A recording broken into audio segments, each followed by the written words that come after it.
But there's a part of Christmas that you hear very little music about. Forrest and I are going to do a Christmas carol to try to help relieve that.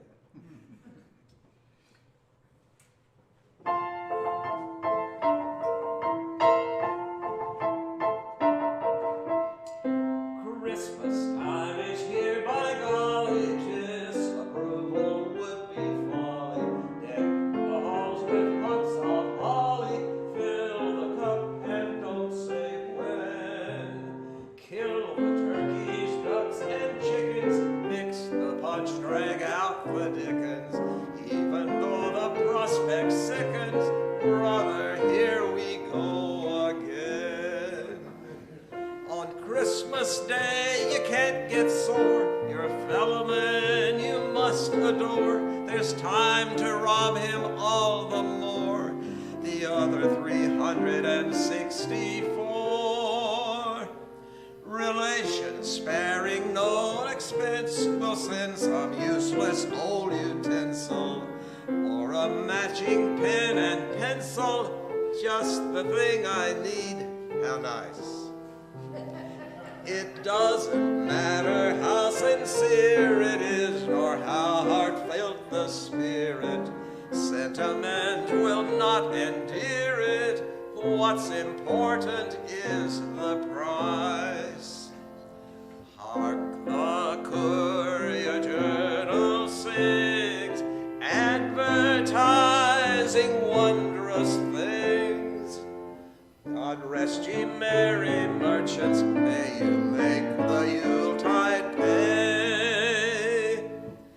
Angels we have heard on high tell us to go out and buy. So let the raucous sleigh bells jingle, on to our old friend Kris Kringle, driving his reindeer across the sky. Don't stand underneath when he flies by.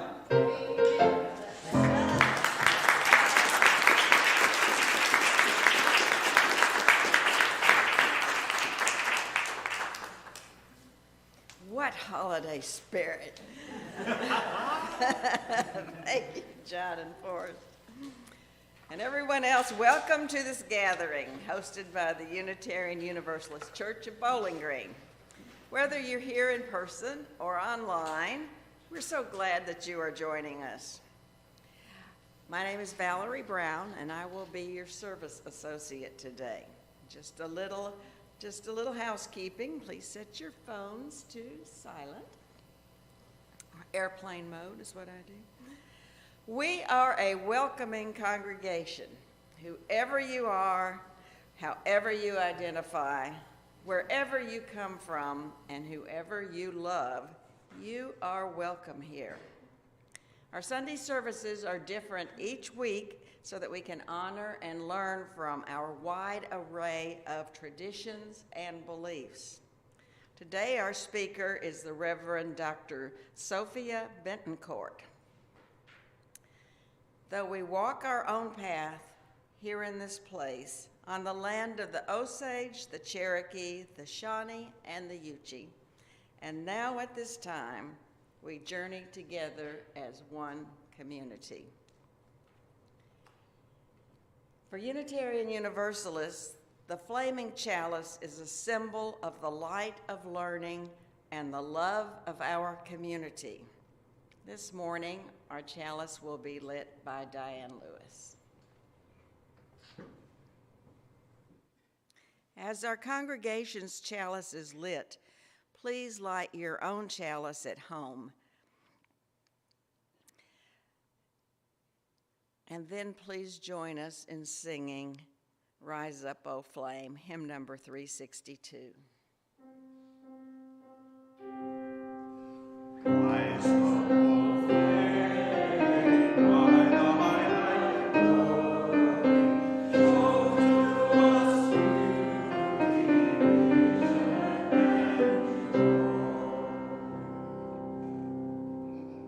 This morning, Diane will be giving our opening reading.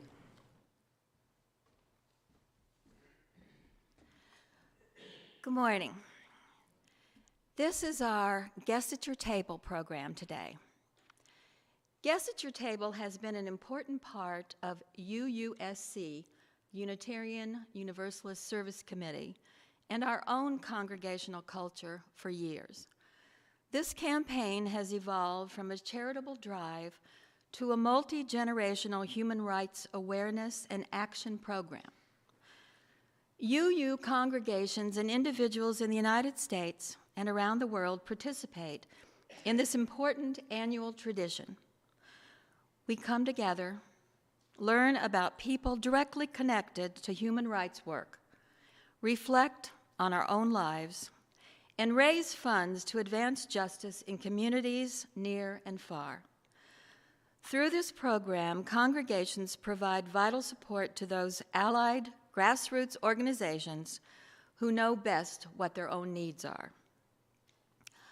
Today's readings, video clips, and sermons are all UU resources furnished for this Sunday. In today's service, you will notice a bird metaphor running throughout the program. Our opening reading comes from Jamal May, a Black poet from Detroit. There are birds here. So many birds here is what I'm trying to say. When they said those birds were metaphors for what is trapped between buildings and buildings. No, the birds are here to root around for bread the girls' hands tear and toss like confetti. No, I don't mean the bread is torn like cotton. I said confetti. And no, not the confetti a tank can make of a building. I mean the confetti a boy can't stop smiling about. And no, his smile isn't much like a skeleton at all. And no, his neighborhood is not like a war zone. I'm trying to say his neighborhood is as tattered and feathered as anything else, as shadow pierced by sun and light parted by shadow dance as anything else.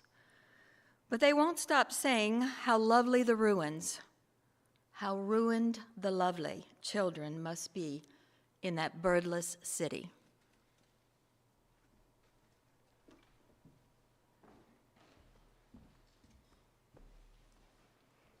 Thank you, Diane. This morning, Forrest will lead us in number 16, "'Tis a Gift to be Simple."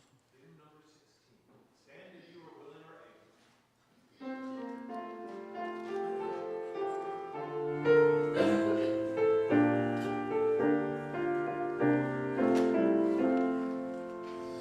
It's a gift to be simple, it's a gift to be free, it's a gift to come down where we ought to be, and when we find ourselves in a place just right, we'll be in the valley of love and delight. When true simplicity is gained, to bow and to bend, we shan't be ashamed. Turn will be our delight, till by turning we come round.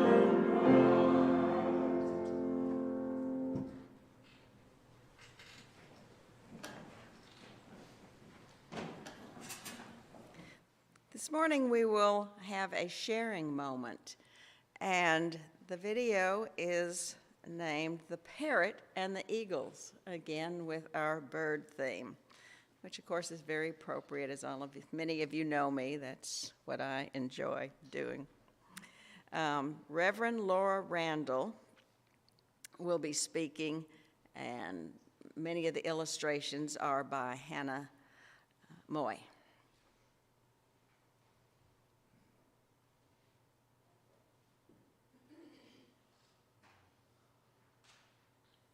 Today I have a story for you called The Parrot and the Eagles.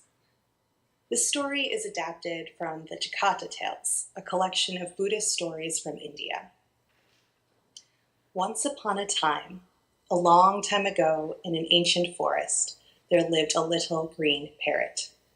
This parrot loved the forest. She loved the great big trees and the dappled sunshine. She loved her friends, the sloth and the anteater. She loved flying through the forest canopy and looking for yummy fruit in the branches. Sometimes, when she was feeling adventurous, she would even fly up and out of the forest. From there, she could see the river, which ran through the valley like a silk ribbon, and the mountains, which surrounded the forest, their tops disappearing into the clouds. Sturdy goats lived in the mountains, and giant eagles built their homes there. One day, the parrot woke up from a nap and found that her nest was surrounded in smoke. The forest was on fire. Quickly, the parrot flew up very high, and looking down saw that the fire was spreading quickly. Soon it would consume the whole forest. "Oh dear," said a deep voice next to the parrot. "That is very sad." Parrot looked over and saw it was a giant eagle perched on a nearby mountain ledge who had spoken. "It's a shame, really. It was such a nice forest," continued the eagle. "But don't worry, little parrot.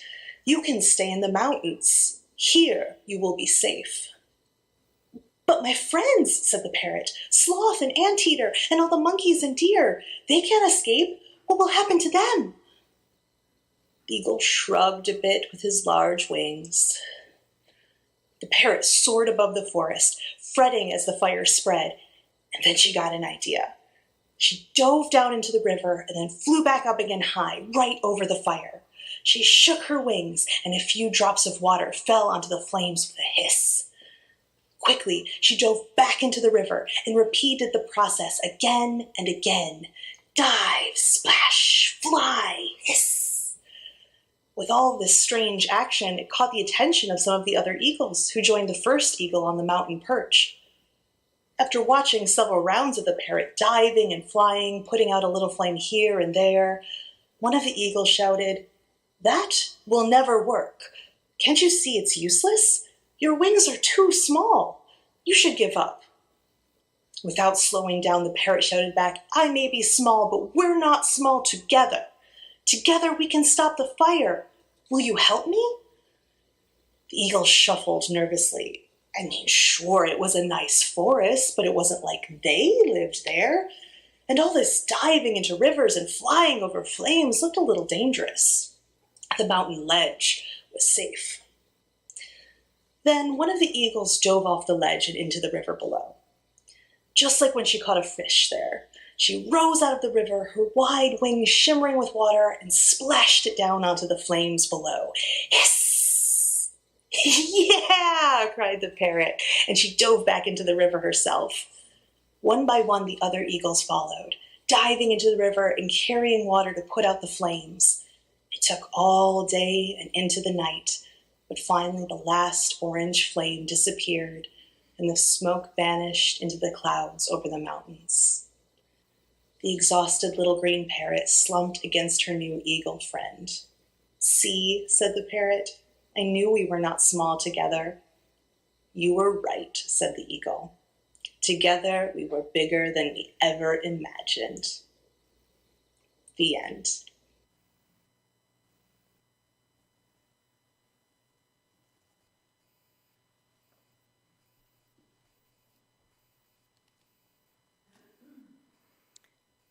Let us move into a time for meditation, reflection, and prayer. The singing bowl will lead us into silence. After the silence, you're invited to join in the song Spirit of Life, and the words will be on the screen.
Diane will now introduce our guests at the table for this year.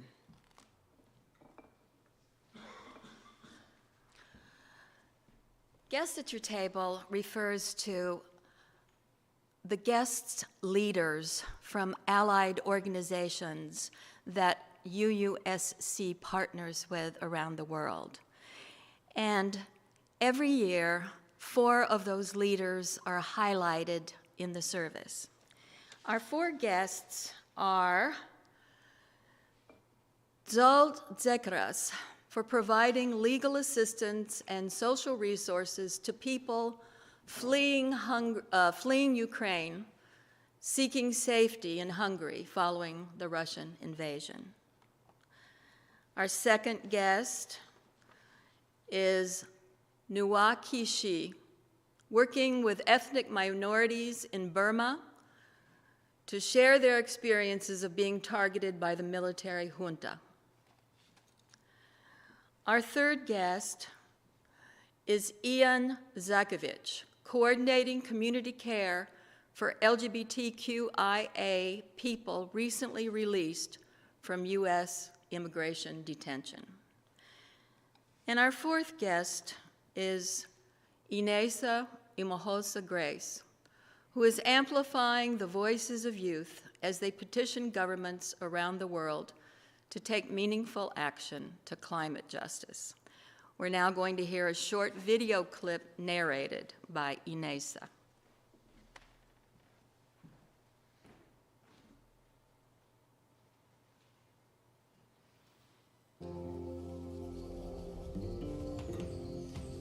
I was born and raised in Rwanda. During my lifetime, our temperature has increased far more than the global average. This was not driven by us. People in the least developed country, like mine, emit 35 times less carbon than those in high-income countries. Rwandans rely heavily on the land, and we are used to coping with the long rainy season and the challenge of our mountainous landscape. But climate change is making things worse, and we are being pushed beyond our ability to adapt. Rain erodes soil and kill livestock. Land degradation affects the whole community, displacing thousands. My family had a small and cozy home, but like so many others, had to live with just their clothes and bags, forced to move to a communal house. The last period of intense rainfall lasted for 5 months. It destroyed roads and health centers, leading to over 130 deaths. These damages are profound. These losses are irreversible. Climate change disproportionately affects rural girls and women.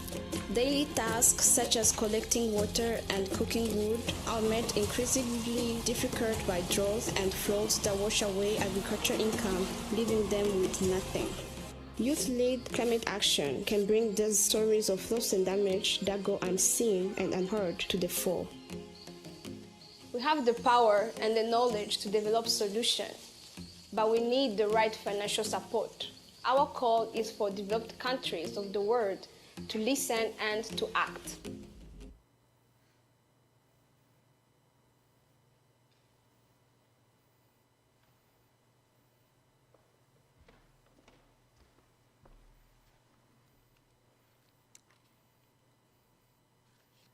As mentioned earlier, Unitarian Universalists have a wide array of beliefs, and the speakers at our Sunday services come from many traditions.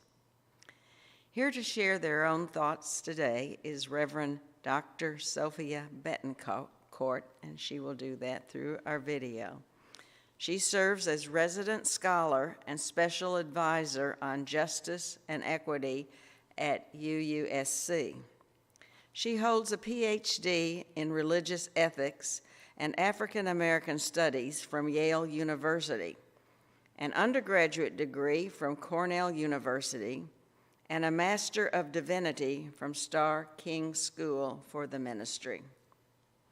On November 15th, 2022, the Unitarian Universalist Association Presidential Search Committee nominated the Reverend Dr. Sofia Betancourt to be the next president of UUA. So, we will be able to listen to and watch the power of every voice.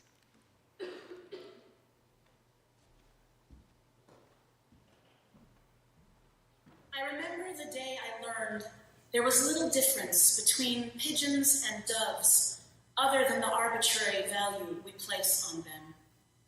Both names describe a family of over 300 types of birds with round bodies, short necks, and thin beaks.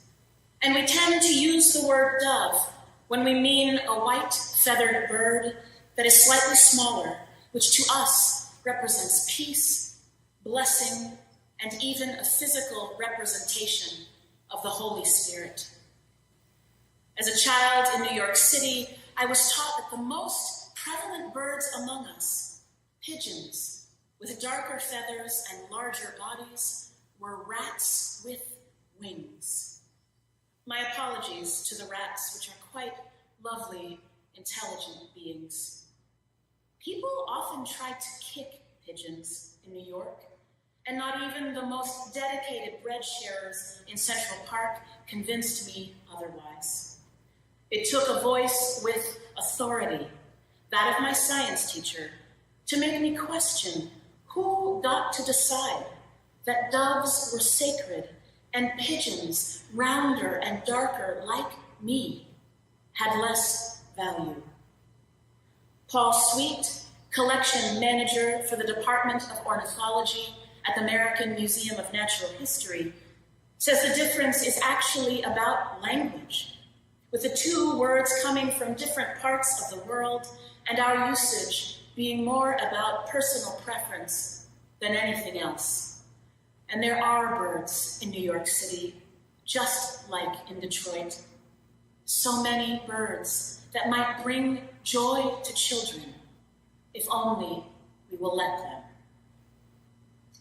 There is a power in every voice, claiming on its own terms what is most needed in this life and what is worthy of praise. Each year, Guest at Your Table ushers in a season of generosity in Unitarian Universalism that is worth celebrating. We are invited every fall to participate in the ways our Unitarian Universalist Service Committee centers the voices of our partners around the world in promoting human rights for themselves.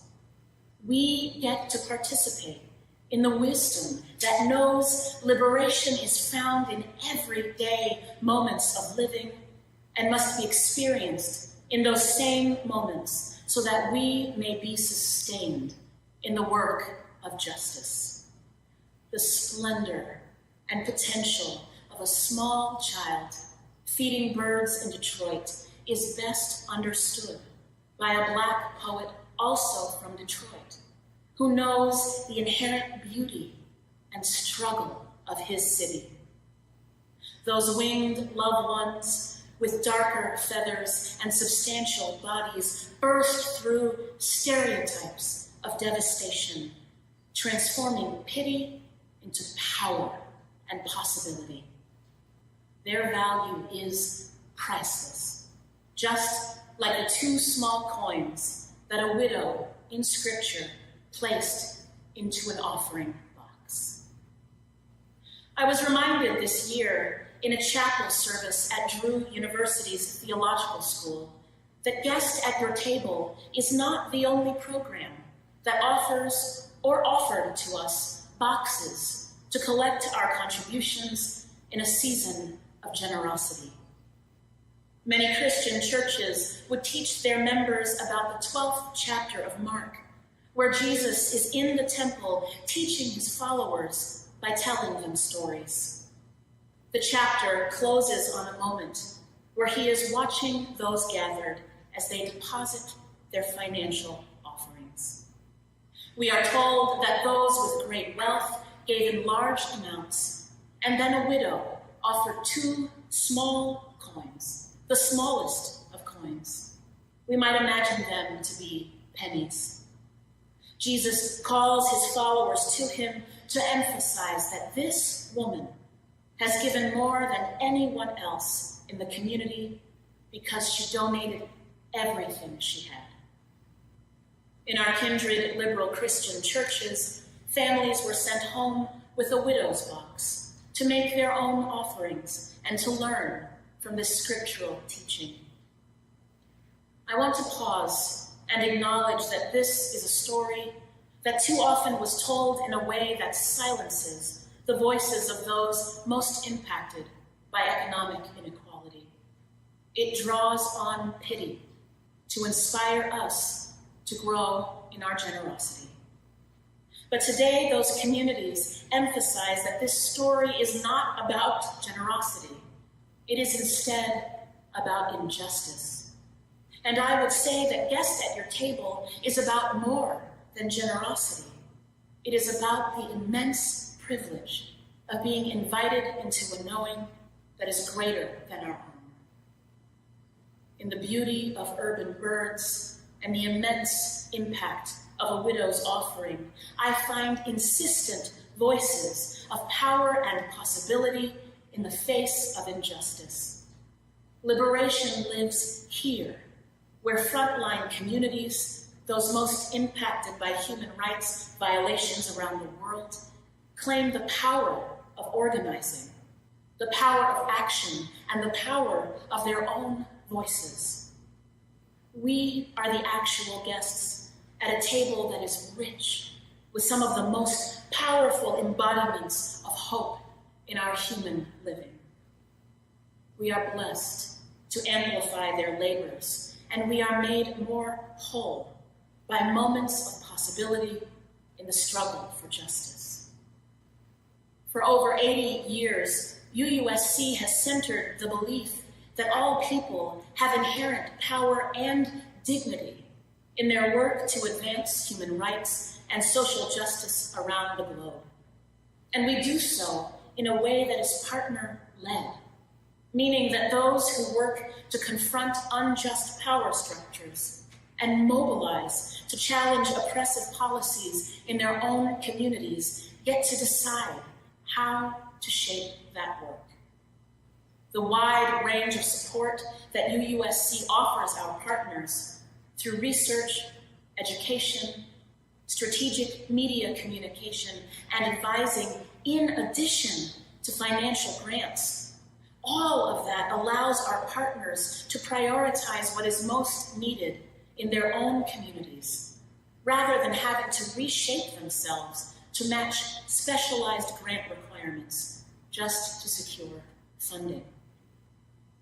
It is so rare, beloveds, in the world of justice-making, to allow the voices of those who know best to emphasize the wholeness and value of a Detroit neighborhood and its children, even while organizers give their all to bring badly needed change.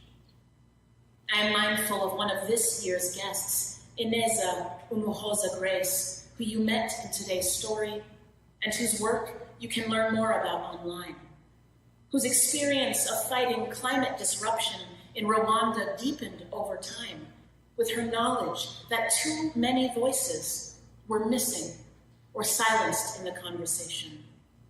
Her work on issues of climate-impacted loss and damage insists on the inclusion of young people and women. She works for global solidarity in the climate justice sector by allowing people from the global north and global south to have one voice to demand justice. Here is Ineza speaking in her own words about the impact partnering with UUSC has had on the Youth Coalition work.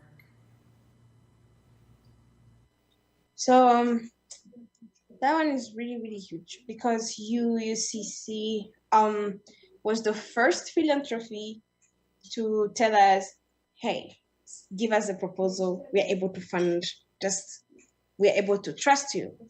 So because we've been operating without having fund, and then they gave us, it's our first donor, and then having them allowed us also to be able to catalyze other funding. because you know how this system works. Once you have one funder, you're able to get the next one, which is really incredible. So UECC was the first philanthropy to take the risk, because it was a bunch of young people working online. We don't have an office. We're telling you that we need a couple of millions, no millions, like $1,000. And then you are just to trust that we know what we want and how we want it. So that was a big step for UCC, because when they trusted us, we were able to do what we wanted to do, and then set a baseline to be able to still do what we want to do. And also the other thing was to let us do our work with our own terms, because they were like, give us a scope of everything you want to do, and then we shaped it, which for me was a kind of something new, because in the Global South, technically, a donor has a template of a project you need to submit, a kind of limitation, like the scope, everything. So me being in a space where someone is like, give me everything you want, and then I'll work from there, was something that I saw it on the first time, and which is really useful, because you are able to empower the voice rather than, again, thinking that you know the solution of what the community needs. You're able to work closely with the community, helping them come up with their own solution, which is the right approach in my understanding. Thank you, Inessa. The power of every voice is critical in the work for human rights. And here we are, once again in community, being invited into our annual ritual of hope and possibility that is, at the same time, a call to action. As you meet this year's guests online through their stories, you will hear what they are asking of us in relation to their work in the world. We are being asked to fight any fatigue we may have over the struggles and needs of those fleeing their homes for greater safety, to lean into our beliefs in the power and dignity of all people, when stories of war and climate catastrophe might otherwise overwhelm us. Our guests are asking that we grapple with the devastating realities of genocide in Burma and in other parts of the world, and that we join our voices with those who cry out at injustice. We are being asked to take action in relation to climate disruption and to learn more about the human rights violations experienced by LGBTQIA+ immigrants when they arrive here in the United States. These are just some of the efforts that our partners are leading in these momentous days. One small part of the blessing that we get to amplify through our support of UUSC. As you prepare for guests at your table this year, know that you are joining a feast that has nourished us for more than 40 years. This program is the primary way that our congregations support the incredible work that our UU Service Committee does in all of our names. When we partner with UUSC, we empower UUSC to partner with those who know best what their own communities need in these incredibly difficult times. Throughout my ministry, I have heard that all of us are needed in the work of promoting human rights. May this annual practice serve as an immense blessing, like the release of a giant cloud of birds that startles our spirits into remembering to hope anew. Be they pigeons or doves, may our offerings remind us that our commitments and our actions are how we live our Unitarian Universalism in the world. And may we follow the leadership of our guests in making this world anew. May it be so. Amen. Ashe. And blessed be.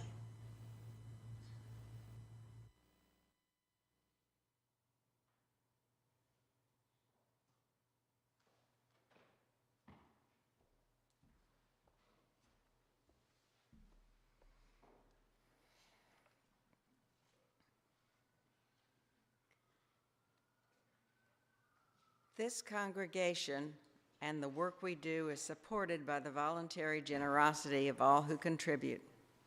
The offering is a sacrament of the Free Church. Our greeters will now pass the collection plate. You may also use the QR code on the screen or donate via our website. As we enjoy the music, the offering will be given and received in grateful appreciation of our shared hopes and values.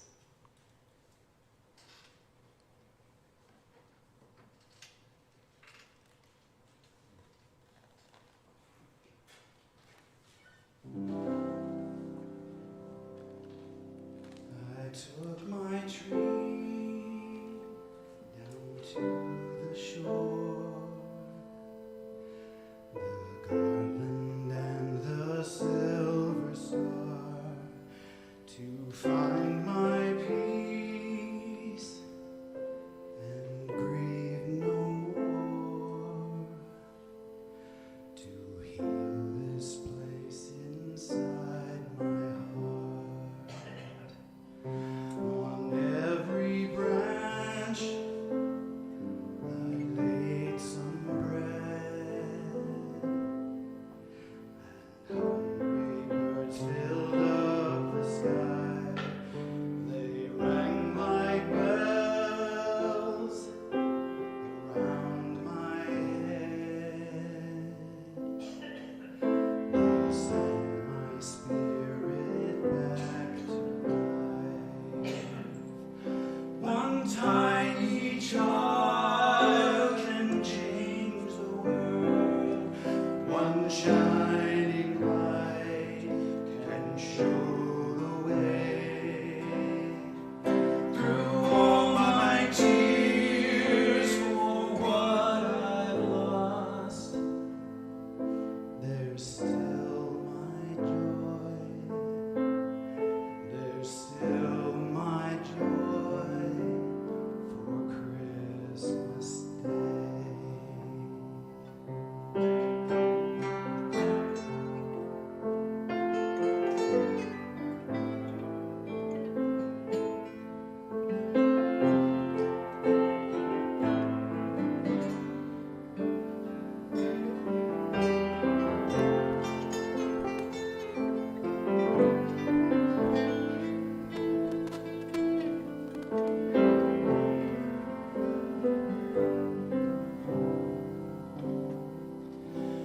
The snow comes down on empty sand. There's tinsel moonlight on the waves. My soul was lost, but here I am. So this must be amazing grace.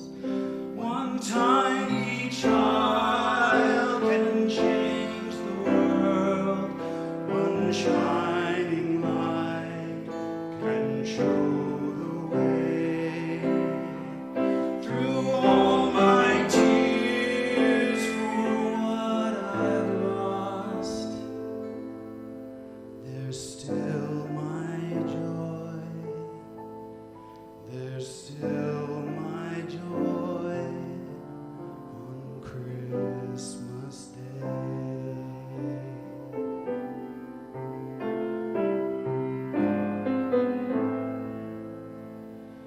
There's still my joy on Christmas Day.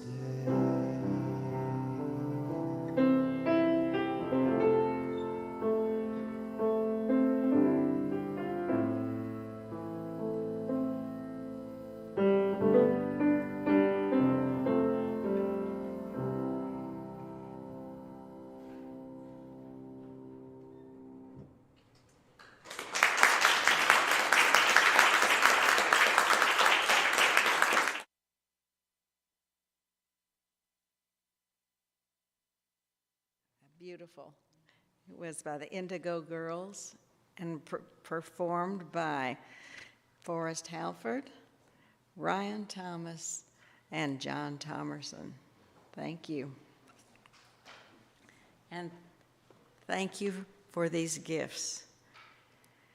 May we use them wisely. How about that? Wisely. In the service of our congregation and our community. I want to take a moment just to thank all those volunteers who have made this service possible today. Diane Lewis, who organized the message, to Forrest for playing for us, for Matt Hazel, our video genius, to John Downing for the beautiful opening music, and John Thomerson and Ryan for participating with the music today.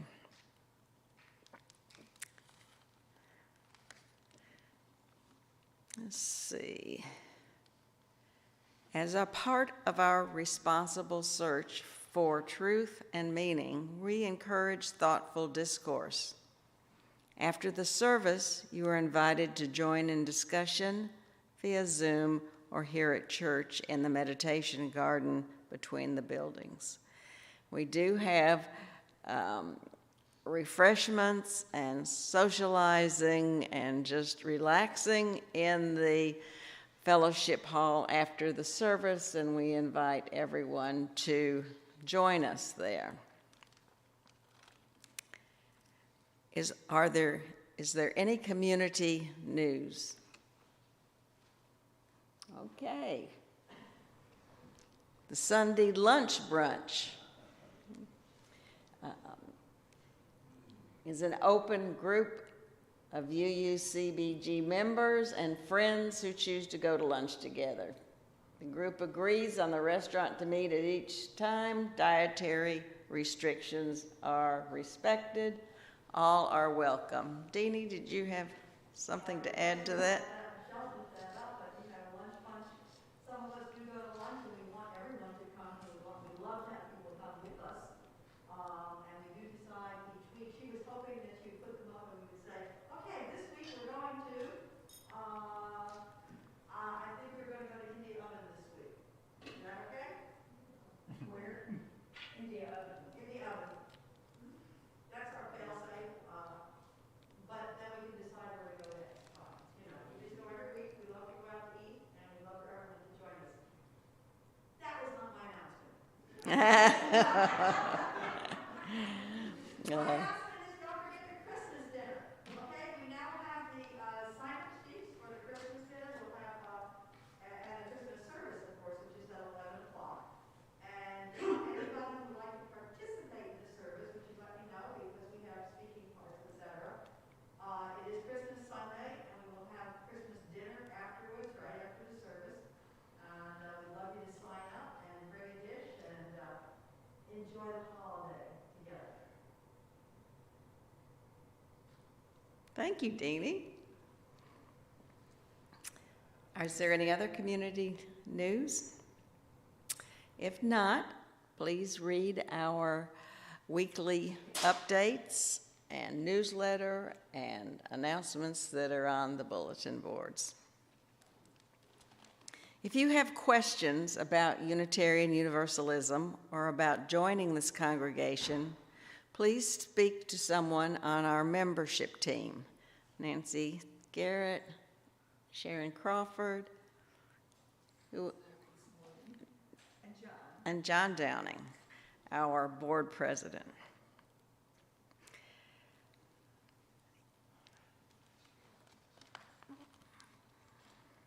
Okay, let's move into our last hymn. Now the day is over, number 46 in the gray hymnal, or, of course, for those of you who don't want to open a book, it's right in front of you there. So just imagine that it's twilight with this hymn.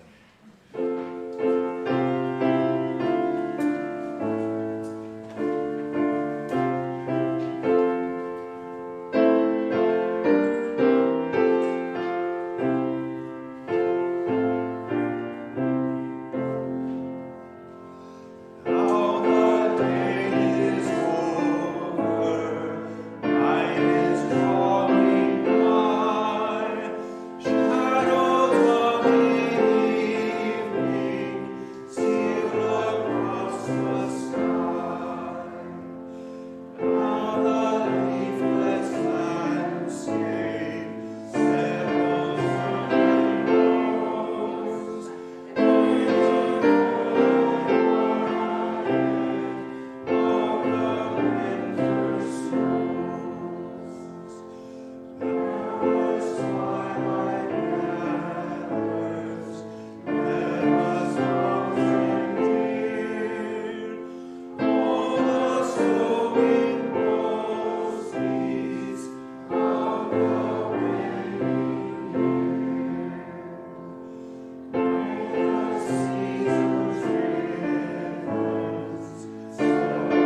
us our final reading.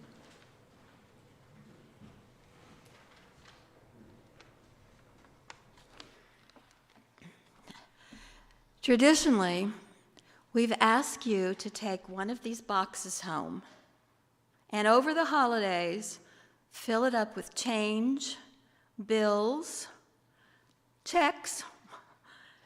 However, our boxes have been removed, recycled, and we are down to 10 boxes. So first come, first serve, they're out there. And I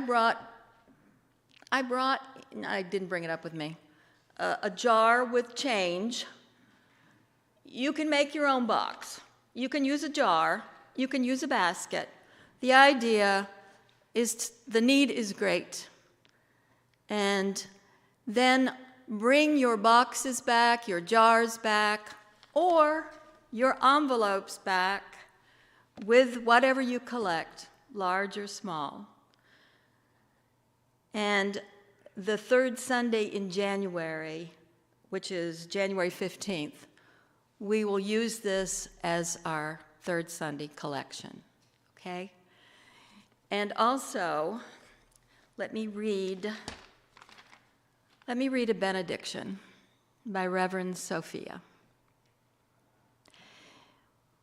Be they pigeons or doves, may our offerings remind us that our commitments and our actions are how we live our Unitarian Universalism in the world. May we follow the leadership of those most impacted by injustice in making the world anew. And may this practice serve as an immense blessing, like the release of a giant cloud of birds that startles our spirits into remembering to hope anew.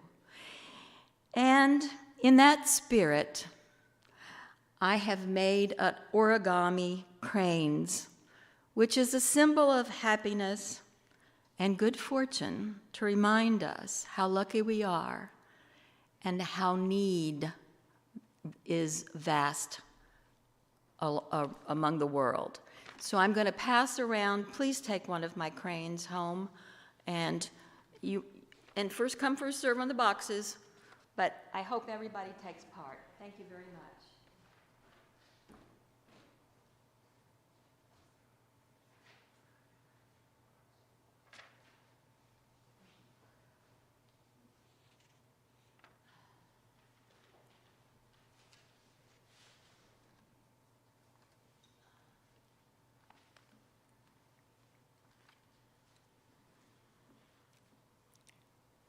As the basket is passed, we now bid farewell to those who have joined us online.